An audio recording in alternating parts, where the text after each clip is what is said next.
Shalom, giving honor and praise to the Creator, Yah, the Creator and the Maker of heaven and earth.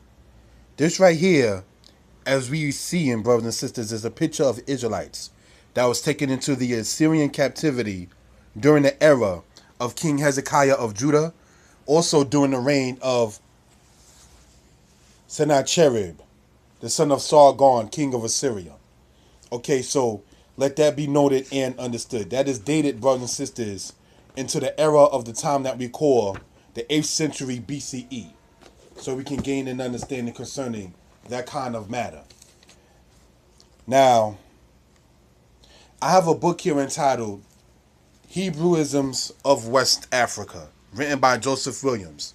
And I want to go, brothers and sisters, to page 292 in this book, under the subtitle The Long Trek. And here is what we read.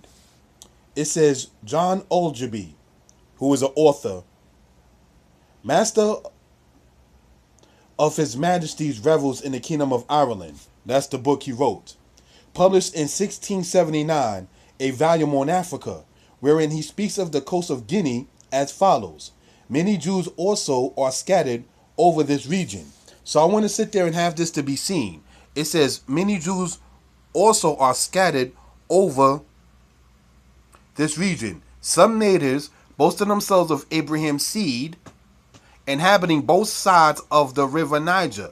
Others are Asian strangers who fled thither either from the desolation of Jerusalem by Vespasian or from Judea, wasted and depopulated by the Romans, the Persians, Saracens, and Christians, or else such as came out of Europe, whence they were banished, etc.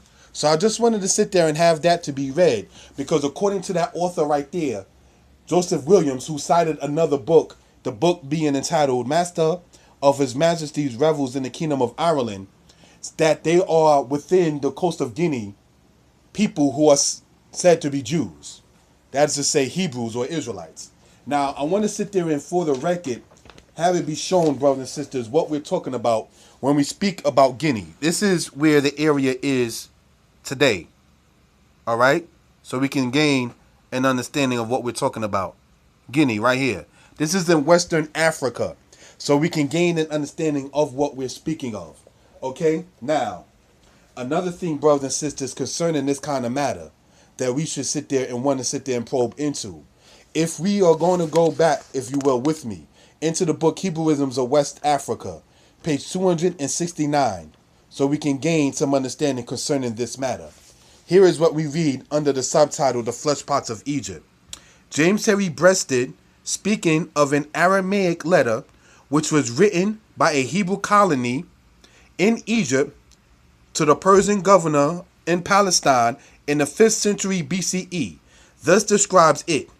This remarkable letter was discovered in 1907, with some other similar papers lying in the ruins of Elephantine in Upper Egypt. Here lived a community of some 600 or 700 Hebrews. Some of them had probably migrated to Egypt before Nebuchadnezzar destroyed Jerusalem.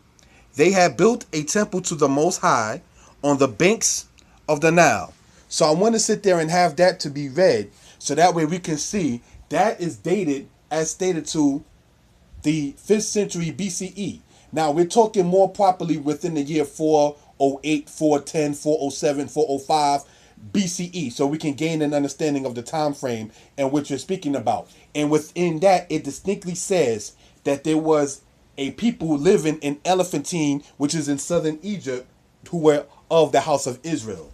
We will get into that a little further when we go into Diaspora of Israel Part 2. But I want to sit there and show on a map, as we see right here, Elephantine is in Upper Egypt, because the way they described it, southern Egypt was called Upper Egypt, and northern Egypt was called Lower Egypt. That being due to the way that the Nile was flowing, which is from south to north, okay? So Elephantine, by the first cataract, as stated in the 5th century BCE, had it to where there were people that were of the Israelites that were living in that particular area. So let that be noted and understood. That is during, brothers and sisters, in history, during the 26th and into the 27th dynasty of ancient Egypt, in which the Persians were ruling in dynasty 27. Okay, so we can gain an understanding of what in the world we're reading and what in the world are we talking about. All right, so now I like to show a picture, if we will. This comes from a book entitled The Bible is History by Ian Wilson. And this right here is a picture of part of the Elephantine Papyrus, a 5th century BC letter found at Elephantine Island, which specifically mentions the temple of YHW, the god, which is in Elephantine. So one of the things to let that be noted is that right there just goes to show you that being dated from the 5th century BCE shows you that before the situation of Ptolemy Philadelphus, speaking about them making the Septuagint, that there were already Israelites in the country that we properly call Egypt. All right, so let that be noted and understood. So now, getting into another situation concerning this same book here, Hebrewisms of West Africa, if we will. We're going to go to page 190 so we can gain an understanding concerning this kind of matter. And here is what we read. It says, in Africa, the first Jewish graveyards to be noted are those in Carthage, in which Jewish catacombs are recognized. On page 195, under the subtitle Vanished Glories of the North, in Hebrewisms of West Africa, we read the following. In whatever way their presence may be explained, Paul Manso, the historian of Christian Africa, observes, of all these Jewish colonies in Africa, the most flourishing was probably that of Carthage. Now, Carthage, brothers and sisters, is in the land of Tunisia. Now, I'm going to go back, if we will, into this book here entitled The Bible is History by Ian Wilson. And we're going to go, brothers and sisters, on page 151 so we can gain an understanding concerning this kind of matter of what we're reading about. All right, and here is what we read. It says the following. There is also evidence that many of those time-honored allies, the Canaanite/Phoenician inhabitants of Tyre, were forced around this time to quit their city. They moved all the way across the Mediterranean to found Carthage in what is now Tunisia, as well as to Thoros in Sardinia.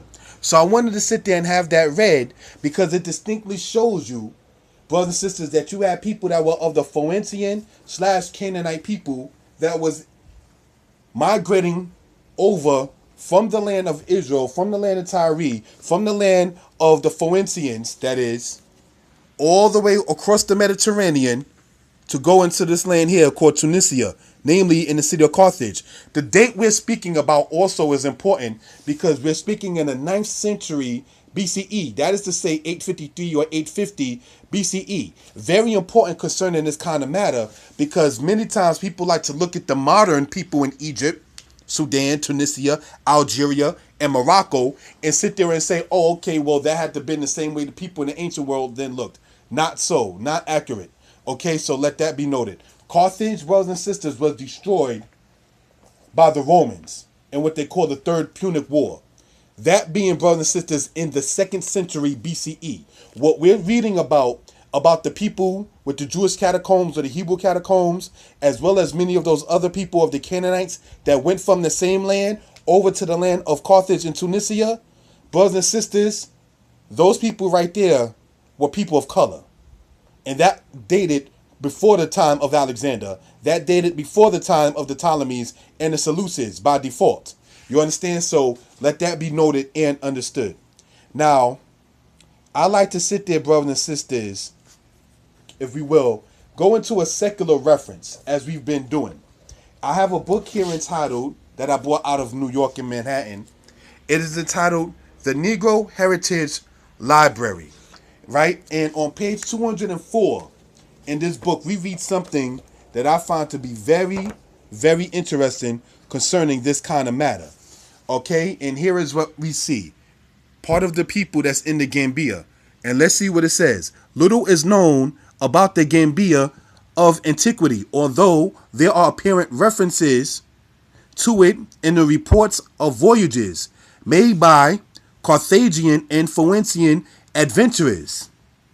An early written account, the Periplus of Hanno the Carthaginian, dates back to 450 BC and lends credence to the speculation that an earlier entry was made into the Gambia estuary.